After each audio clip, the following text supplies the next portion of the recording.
کراچی میں تیز بارش کے بعد سیوریج نالے اوور فلو، ٹریفک کی روانی متاثر، 250 فیڈرز بند، مختلف علاقوں میں بجلی کی فراہمی معطل۔ تازہ ترین ویڈیوز کے لیے چینل کو سبسکرائب کر کے بیل آئیکن اور آل نوٹیفیکیشن پر کلک کریں۔ آپ کو بتاتے چلیں کہ مونسون بارشوں کے ایک اور سپیل کی کراچی میں انٹری ہوئی ہے، تاہم انتظامی غفلت ختم نہ ہو سکی۔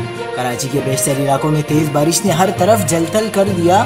تیز بارش کے ساتھ ہی حسب روایت انتظامی نااہلی نظر آئی۔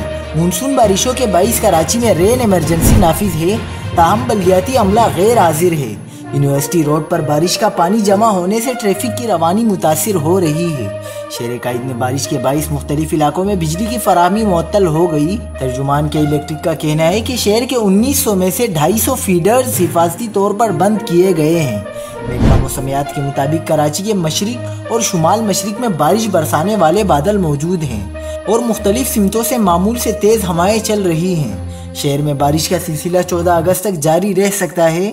اس دوران اربن فلڈنگ کا بھی خطرہ ہے۔ مزید خبروں کے لیے دیکھتے رہیے حق پاکستان نیوز۔